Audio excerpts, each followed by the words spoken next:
قابل قدر سامعین، آج جس موضوع پہ بات کریں گے وہ ہے کہ جس انسان کو اس کا اعمال نامہ اس کے بائیں ہاتھ میں ملے گا اس کے ساتھ کیا ہوگا۔ قرآن پاک کی آیت ہے وَأَمَّا مَنْ أُوتِيَ كِتَابَهُ وَرَاءَ ظَهْرِهِ،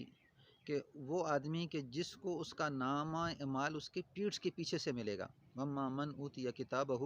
وَرَاءَ ظَهْرِهِ، اس کی جو کتاب جو اس نے دنیا میں کیا ہے اس کا جو صلہ ہے اس کو جب ملے گا تو اس کے پیٹھ کے پیچھے سے ملے گا۔ اور دوسری جگہ پہ آیت ہے وَأَمَّا مَنْ أُوتِيَ كِتَابَهُ بِشِمَالِهِ، پس وہ انسان کہ جس کو نامہ اعمال اس کے بائیں ہاتھ میں ملے گا۔ وَأَمَّا مَنْ أُوتِيَ كِتَابَهُ بِشِمَالِهِ فَيَقُولُ يَا لَيْتَنِي لَمْ أُوتَ كِتَابِيَهْ، تو اس وقت کہے گا کہ کاش مجھے یہ اعمال نامہ نہ ملتا۔ فَيَقُولُ يَا لَيْتَنِي لَمْ أُوتَ كِتَابِيَهْ، پھر آگے فرمائے گا وَلَمْ أَدْرِ مَا حِسَابِيَهْ، کاش میرا حساب و کتاب نہ ہوتا۔ وَلَمْ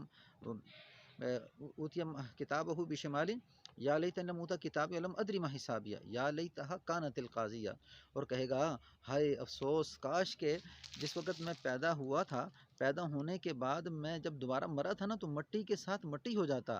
لیکن میں دوبارہ اٹھایا نہ جاتا۔ یا لیتہا کانت القاضیہ۔ اب یہ انسان دنیا میں بڑے مال و متاع کما رہا ہے اور بڑی بڑی چیزیں جو ہے نا حاصل کر رہا ہے، ہوائی جہازوں پہ سفر کر رہا ہے، ہوائی جہاز اس کی مالکیت ہیں، بڑی بڑی گاڑیاں اس کی مالکیت ہیں، بڑے بڑے مکان اس کے مالکیت ہیں، یہ سمجھتا ہے کہ میں سب سے بڑا کامیاب ہوں۔ تو اللہ نے فرمایا ما اغنا انی مالیہ، کہے گا ہائے میرا مال کہاں چلا گیا جس میں رہتا تھا، بڑی بڑی گاڑیاں، بڑے بڑے مکان، ما اغنا انی مالیہ، ہائے میرا مال میرے کسی کام نہ آیا۔ اب یہاں پہ مال کی محنت کر کے انسان یہ سمجھتا ہے کہ میں کامیاب ہو چکا، لیکن قابل قدر سامعین، اللہ سبحانہ و تعالی جس وقت انسان کی آنکھ بند ہوتی ہے نا تو پھر پتہ چلتا ہے کہ یہ انسان کامیاب ہے کہ ناکام ہے۔ موت کا پہلا جھٹکا اسے بتا دیتا ہے کہ تو کامیاب ہے یا ناکام ہے۔ تو ہم دنیا ہی میں مست ہوتے ہیں، لیکن وہ وقت آ جاتا ہے کہ جب اسے جانا پڑ جاتا ہے۔ تو اب یہاں پہ جب جیسے ہی گیا تو کیا کہنے لگا ما اغنی مالیہ، میرا مال کہاں چلا گیا، ہلک انی سلطانیہ، اب کہے گا ہائے میں تو بادشاہ تھا، میری سلطنت کہاں چلے گی، میں تو بڑا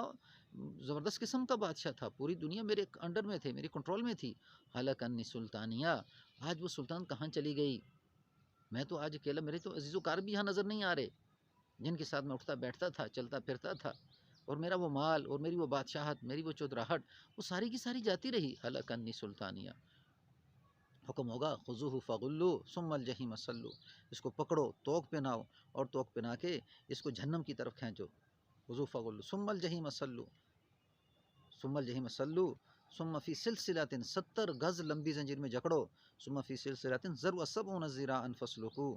اور پھر اس کو توق پہنا دو، یعنی وہ کہتے ہیں کہ جو زنجیر ہوگی نا اس کے پیشاب کے راستے سے نکالی جائے گی، منہ کے راستے سے نکالی جائے گی، اسے جکڑا جائے گا، اور جکڑنے کے بعد پھر اس کو جہنم میں ڈالا جائے گا۔ اس کا قصور کیا تھا؟ انہ کان لا یؤمن باللہ العظیم، یہ اپنے پروردگار عظیم پہ ایمان نہیں لانے والا تھا۔ انہ کان لا یؤمن باللہ العظیم، یعنی یہ اللہ کو ماننے والا نہیں تھا،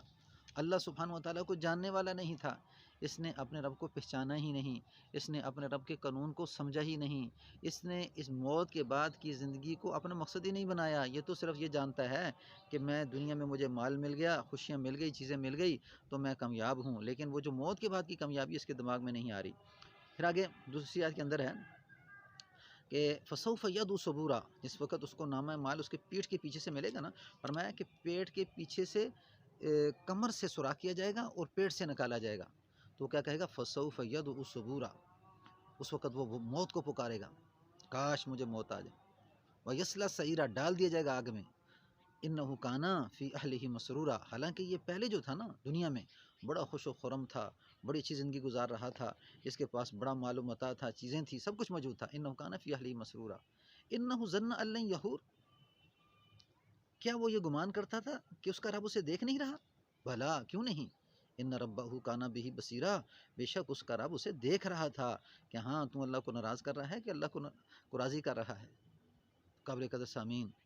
یہ وہ وقت ہے کہ دنیا میں کوئی شخص جو دنیا میں آیا ہے نا اس نے ایک دن ضرور اللہ کے سامنے پیش ہونا ہے، تو ہم اس وقت کے لیے تیاری کریں کہ اے اللہ ہمیں موت کے بعد کی سمجھ نصیب فرما کہ جس پہ ہم چل کے تو اے اللہ تیرے سامنے سرخرو ہو جائیں۔ آج ساری دنیا کس طرف جا رہی ہے؟ اللہ سبحانہ و تعالیٰ جس نے اس کائنات کو پیدا کیا اس کی طرف توجہ نہیں ہے، اور یہ ہے کہ اللہ کون ہے، اللہ کیسے ہیں، اللہ ہم سے کیا چاہتے ہیں ہم اس کی طلب نہیں رہی۔ فرمایا کہ ایک دن انسان اللہ سے ملنے والا ہے، اور حدیث کا مفہوم ہے جو انسان اللہ سے ملاقات چاہتا ہے اللہ اس سے بھی ملاقات کرنا چاہتے ہیں، اور جو اللہ سے ملاقات کرنا نہیں چاہتا اللہ اس سے بھی ملاقات کرنا نہیں چاہتے۔ جس کر کے ہم نے کوشش کرنی ہے کہ ہم اپنے رب کو تلاش کر کے ہم اپنے رب کی بات کو مان لیں، اور ماننے کے بعد تاکہ موت کی بعد کی زندگی میں اللہ سبحانہ و تعالیٰ کے سامنے سرخرو ہو جائیں اور دنیا میں بھی سرخرو ہو جائیں۔ ویڈیو اچھی لگے لائک کریں، شیئر کریں، اور چینل کو ضرور سبسکرائب کر دیں، اور بیل آئیکن کے بٹن کو لازمی دبائیں، اور ویڈیو کو لائک بھی کر دیں۔ السلام علیکم ورحمۃ اللہ وبرکاتہ۔